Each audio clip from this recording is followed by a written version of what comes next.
After 2 seasons of humiliation, it was high time कि Madrid जवाब दे. Looking at the transfer market, आप कह सकते हैं we could have midfield में कुछ साइनिंग्स और कर सकते थे. हमने रॉड्री फंबल किया, yes हमने किया, बट उसके बावजूद this is in my opinion 7.5 out of 10 transfer window. जो साइनिंग्स हमने की हैं, Marc Cucurella, Ibrahima Konate, Carlos Espi, Diomande, Dumfries, हमें वो स्क्वाड डेप्थ भी मिल रही है जो हमने पिछले 2 साल बहुत लैक किए हैं. इंजरीज से हमारी बैकलाइन जितनी सफर की है, ये हुई बात पिछले 2 सीजन्स की. लेकिन व्हाट्स द वे फॉरवर्ड? अब हम कैसे मैड्रिड को लाइन अप करते हुए देखेंगे next season under Jose Mourinho, उसके बारे में आज हम बात करने वाले हैं. So without further ado let's get right into it. हम स्टार्ट करते हैं अपनी बैकलाइन से. Now the goalkeeper and full backs are pretty obvious for me. Goalkeeper में कोर्तुआ, लेफ्ट बैक में अगर जाते हैं तो मार्क कुकुरेया अनडिस्प्यूटेड स्टार्टर होने वाले हैं इस बार, world cup winner. Right back पे आप डिबेट कर सकते हैं between Trent and Dumfries, but in my opinion पूरी क्रिएटिविटी चाहिए हमें राइट फ्लैंक से, जो ट्रेंट अच्छी खासी तरीके से प्रोवाइड करते हैं. डमफ्रीज की प्रोफाइल इन बिहाइंड रन्स देने वाली है, वो विड्थ प्रोवाइड करने वाली है, जो हम आगे बात करेंगे एक प्लेयर की जो ऑलरेडी वो कर रहा है. और एक एडवांटेज ट्रेंट के साथ हमको मिलती है कि वो मिडफील्ड में इन्वर्ट करके हमें जो मिडफील्ड की न्यूमेरिकल सुपीरियरिटी देते हैं, जिसका इस्तेमाल मोरिनियो बहुत बढ़िया तरीके से कर सकते हैं. मुझे तो लगता है वो ट्रेंट को प्रेफर करेंगे, but I will not be surprised अगर कुछ लालिगा गेम्स में वो डमफ्रीज को प्रेफर करे, क्योंकि जिस तरीके का फुटबॉल हम लालिगा में देखते हैं वो लो ब्लॉक टीम्स के अगेंस्ट आपको एक ऐसा प्लेयर एक एडवांटेज सा देगा जो इन बिहाइंड रन मार सके. Now the centre back pairing ऐसी जगह है जहां पे चीजें बहुत ही इंटरेस्टिंग हो जाती हैं, क्योंकि बहुत सारे ऑप्शंस है हमारे पास इस वक्त. कंसिडरिंग द फैक्ट कि जो प्लेयर्स इंजरी से वापस आने वाले हैं उनको भी आप अवेलेबल होते देखते हो जोसे मोरिनियो के लिए. So choosing to between them, मैं एक प्लेयर को साइड रखना चाहता हूँ, वो है डीन हाउसन.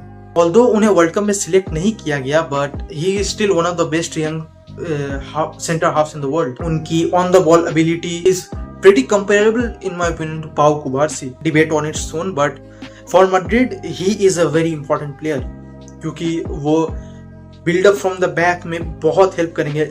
और ऐसी प्रोफाइल अगर आप देखिए तो अदर देन हाउसन आपको मिलिटाओ में शायद दिखती है, लेकिन ऑन द बॉल क्वालिटी उतनी बढ़िया नहीं है.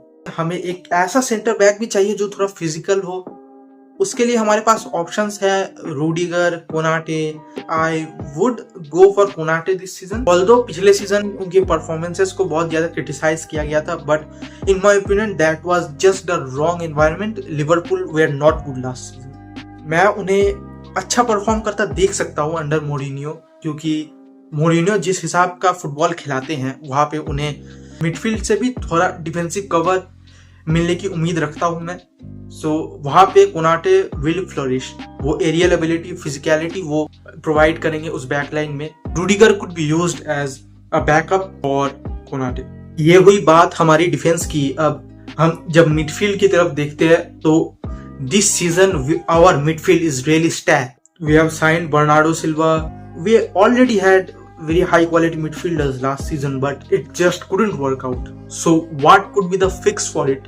Considering कि रॉड्री तो अब मैड्रिड आते हुए नहीं ही दिख रहे हैं. First off, I think Valverde is a sure shot starter.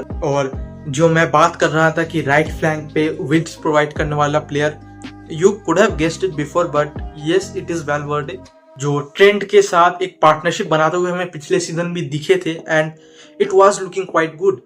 So, उसी के ऊपर हम और काम करके उसे और थोड़ा पॉलिश करके उभरता हुआ देख सकते हैं. सिंस मोरिनियो प्रोबेबली एक 4-2-3-1 में खेलेंगे, सो डबल पिवट में along side वैल्वर्डे.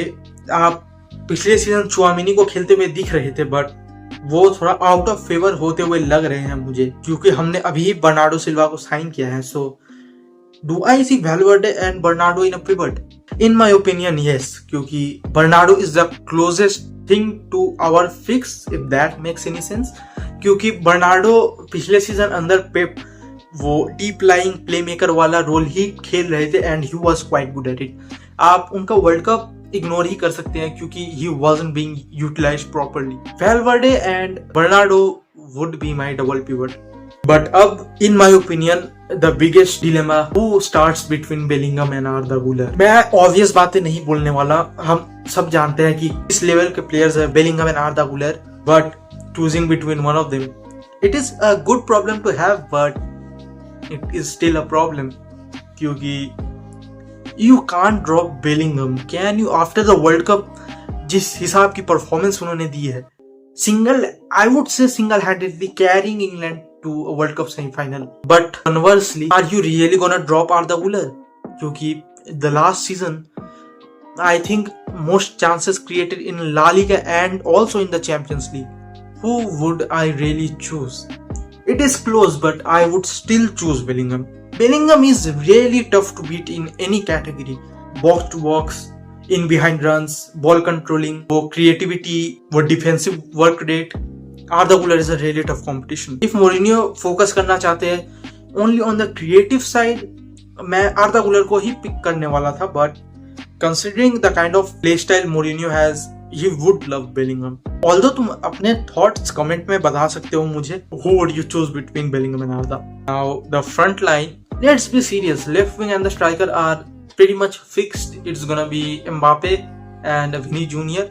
But there is a player I need to talk about, that is Carlos SP. हम जो पिछले 2 सीजन से डिमांड कर रहे थे एक जोसेलू टाइप का स्ट्राइकर जो एरियल एबिलिटी दे, इन द बॉक्स प्रेजेंस दे, जो Mbappe, although Mbappe has scored many goals but he was not able to provide. Carlos SP can do that. पिछले 2 हमने जो फ्रेंडलीज खेले हैं उनमें he is a really positive point to have. In my opinion, he is the key for us to have a good La Liga season at least, क्योंकि he is a proper La Liga player. Levante में खेलते थे इससे पहले और he was really prolific. Now the final position and the final problem. Who do we start on the right wing? अगर आप मुझसे अभी पूछेंगे तो मैं कहूँगा यान दियोमांडे, क्योंकि obviously एक almost 125 million की साइनिंग है, तो you would expect कि वो स्टार्ट करे, but is it better for the team? In terms of the explosiveness, वो creativity, yes, he is the answer, but हमारे पास ऑलरेडी ब्राहिम दियाज है, वो had a phenomenal world cup. अभी तो मैं रॉड्रिगो की बात भी नहीं कर रहा